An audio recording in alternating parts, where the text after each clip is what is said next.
Por outro lado, há algumas novidades com as quais teremos de aprender a lidar pelos próximos meses, pelos próximos anos, né? Porque toda a minha geração mais antiga ainda, as mais novas, estão habituadas a viver num país que teve como seu protagonista, ao longo das últimas décadas, Pelé.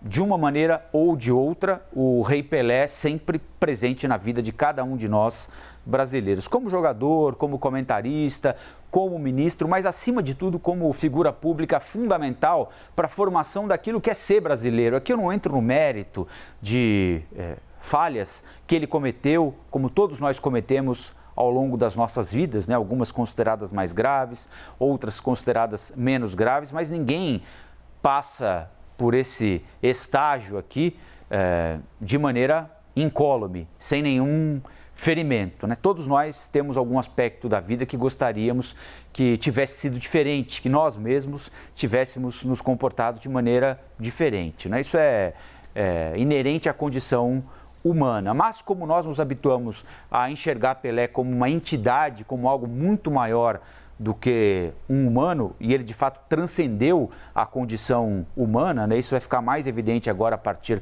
da morte, da discussão sobre o legado de Pelé, do que ele significou para o brasileiro. A gente tem de admitir que cada um de nós tem um pouco de Pelé na nossa formação. Se a gente imaginasse o que é ser brasileira, o que é ser brasileiro, a partir de uma receita, por exemplo, né, com ingredientes colocados numa panela, certamente um dos ingredientes da formação da nossa sociedade, do que é ser brasileiro, um desses ingredientes fundamentais seria Pelé, o jeito de jogar futebol que ele revelou, mostrou que nós não éramos vira-latas como acreditávamos em todos os aspectos da nossa sociedade, no esporte, especialmente depois ali da derrota na Copa de 50, né, quando o Brasil precisava de um empate, jogando em casa no Maracanã contra o Uruguai, sai ganhando e toma a virada, 1-0, toma a virada, perde a Copa para o Uruguai. Nossa autoestima foi lá para o último andar, né? E Pelé recuperou a autoestima do brasileiro, é claro, sempre acompanhado de muitos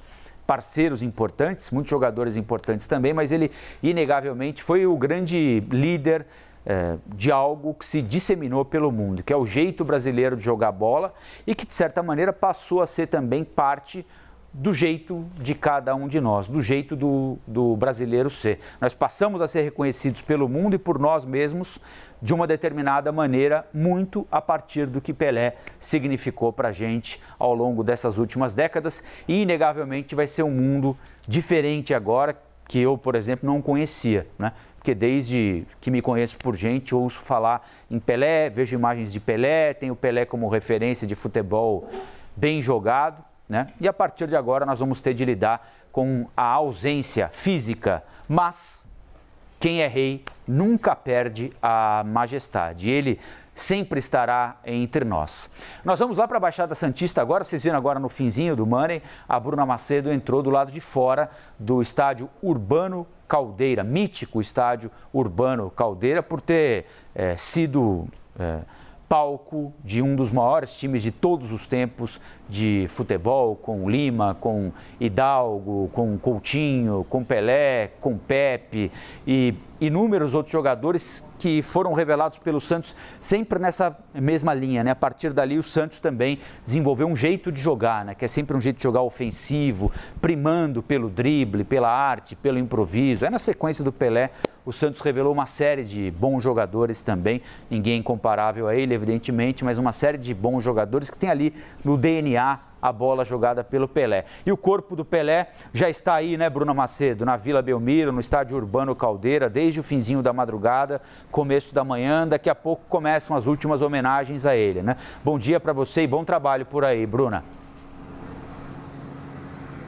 Obrigada, Colombo. Bom dia para você também, para todos que acompanham a gente aqui na CNN. Sim, o corpo do rei do futebol, o corpo do Pelé, chegou nessa madrugada aqui em Santos. Ele saiu do Hospital Albert Einstein por volta das 2 horas da manhã e chegou aqui por volta das 3h30 da madrugada. Claro que veio escoltado por um forte esquema de segurança e claro que os familiares também acompanharam, né, esse transporte. Inclusive um dos filhos de Pelé, o Edinho, acompanhou todo esse transporte, inclusive avisou ali os fãs fãs, os admiradores de Pelé, em uma das redes sociais dele, ele publicou, disse que já tinham chegado em casa, se referindo, portanto, aqui à cidade de Santos. A gente está aqui na cidade, a CNN está aqui na cidade desde que houve, desde que nós recebemos a notícia da morte de Pelé, e o clima aqui em Santos é de muita comoção. As pessoas estão muito sentidas, estão sentindo muito a morte de Pelé.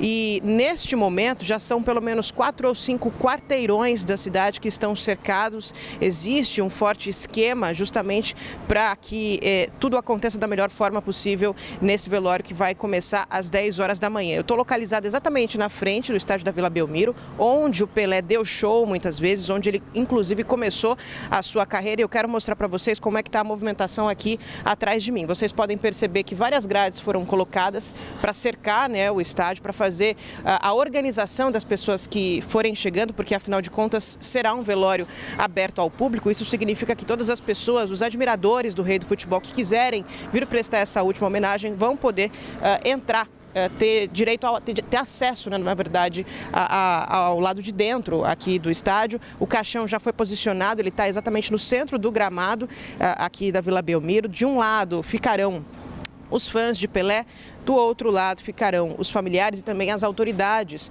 que devem vir aqui para prestar essa última homenagem. Uma das autoridades que já confirmaram presença aqui é o atual governador eleito Tarcísio de Freitas, que deve chegar aqui por volta das 11 horas da manhã. Então tem um forte esquema aqui do pessoal que organiza o trânsito da cidade, da Polícia Militar. Existem vários helicópteros sobrevoando aqui o estádio também. Eu consigo ouvir o som o tempo todo. A cidade amanheceu prestando, claro, as últimas homenagens, que inclusive são homenagens que acontecem o tempo todo aqui na cidade, viu, Colombo? Inclusive a virada do ano teve uma queima de fogos especial em homenagem ao rei do futebol que nos deixou. O velório começa daqui a pouquinho às 10 horas da manhã, deve durar 24 horas, na terça-feira após o meio-dia, aí sim Pelé segue para ser enterrado, e existe um momento de muita emoção esperado, que é quando o cortejo com o corpo do Pelé passará pelo posto 6, que é onde a dona Celeste, a mãe dele, mora.